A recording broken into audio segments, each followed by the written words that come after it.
வரலாறு காணாத அளவிற்கு மழை பதிவாகி இருக்கிறது. இது குறித்த கூடுதல் தகவல்களை நமது செய்தியாளர் ராஜன் வழங்க கேட்கலாம். ராஜல், விவரங்கள் என்ன? பதிவு பண்ணுங்க.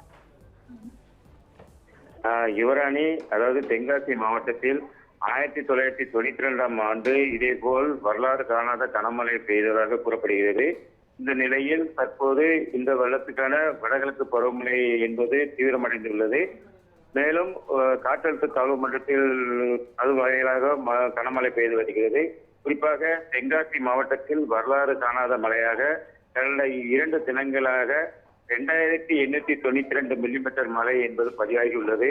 மேலும் குற்றாலம் மேற்கு தொடர்ச்சி மலை பகுதியில் அமைந்துள்ள ஐந்தருவி, மேனருவி, பழைய குற்றாலம், புலியருவி, சிற்றருவி உள்ளிட்ட அனைத்து அருவிகளிலும் தற்போது 3வது நாளாக காட்டாற்று வெள்ளம் ஏற்பட்டு சுற்றுலா பயணிகள் குறித்து தடை விதிக்கப்பட்டுள்ளது. அருவிக்கரைக்கும் செல்வதற்கு போலீசார் தடுப்புகள் அமைத்து கண்காணிக்கப்பட்டு வருகிறது. அதே போன்று செங்கோட்டை அருகே உள்ள தஞ்சாவூர் பெரியகுளம் என்பது உடைப்பு ஏற்பட்டு திருமங்கலம் கொல்லம் தேசிய நெடுஞ்சாலையில் போக்குவரத்து பாதிப்பும் ஏற்பட்டது. இதுபோன்று மாவட்டத்தில் பல்வேறு பகுதிகளில் ஆறுகள், குளம், குட்டைகள் வேகமாக நிரம்பி வருகிறது. அதேபோல் மாவட்டத்தில் உள்ள 5 அணைகள், அதாவது கடைநல்லூர் அருகே உள்ள கற்பநதி அணை, மேக்கரை பகுதியில் உள்ள அடவினார் அணை, செங்கோட்டை அருகில் உள்ள குண்டாறு அணை, கடை பகுதியில் உள்ள ராமநதி அணை, கடனநதி அணை உள்ளிட்ட 5 அணைகளுமே நீர்மட்டம் என்பது வெகுவாக உயர்ந்து வருகிறது. அந்த அணையின் பாதுகாப்பு கருதி அணையிலிருந்து தண்ணீரும் திறக்கப்பட்டுள்ளது. இதனால் கரையோர மக்களுக்கு வெள்ள அபாய எச்சரிக்கையும் மாவட்டம் சார்பாக வழங்கப்பட்டுள்ளது. மேலும் மாவட்டத்தில் தொடர்ந்து மழை பெய்து வருவதால் இன்று பள்ளி, கல்லூரிகளுக்கு விடுமுறை அளிக்கப்பட்டுள்ளது.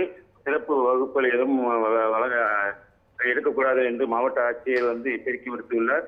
மேலும் தற்போது காலை முதலே இருந்து இந்த மழையானது தொடர்ந்து பெய்து வருகிறது.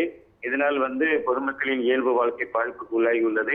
மேலும் வரலாறு காணாத தென்காசியில் மழை பெய்து வருவதால் தீயணைப்பு துறையினர் மற்றும் போலீசார், வருவாய்த்துறையினர் மாவட்டத்தில் தீவிர கண்காணிப்பு பணியில் ஈடுபட்டு வருகின்றனர்.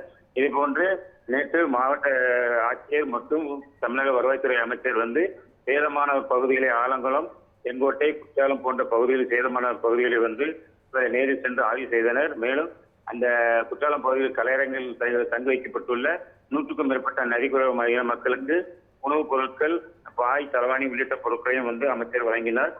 இதுபோன்று சங்கரங்கோயில், கடையநல்லூர், பாசுரநல்லூர், ஆலங்குளம், செங்கோட்டை உள்ளிட்ட பல்வேறு பகுதிகளில் அந்த மலைப்பகுதி, அதாவது இந்த மழை பெய்து தாழ்வான பகுதியில் இருக்கக்கூடிய மக்களை வருவாய்த்துறையினர் மற்றும் தீயணைப்பு துறையினர் மற்றும் போலீசார் அவர்கள் பாதுகாப்பான இடத்துக்கு வரவழைக்கப்பட்டு அவர்கள் முகாமில் தங்கி வைக்கப்பட்டுள்ளது. மேலும் மழை பெய்து வருவதால் ஆங்காங்கே ஒரு சில பகுதியில் போக்குவரத்து நெரிசலும் ஏற்பட்டுள்ளது. ஒரு சில பகுதிகள் அந்த தரைப்பாலத்துக்கு மேல் பகுதியில் அந்த வெள்ளம் வருவதால் ஆங்காங்கே ஒரு சில பகுதிகள் போக்குவரத்து துண்டிக்கப்பட்டுள்ளது.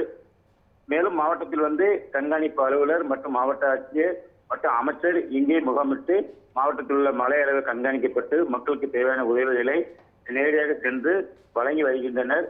தொடர்ந்து மழை பெய்து வருவதால் தென்காசி மாவட்டத்தில் மக்களின் இயல்பு வாழ்க்கை முற்றிலும் பாதிக்கப்பட்டுள்ளது. யுவராணி,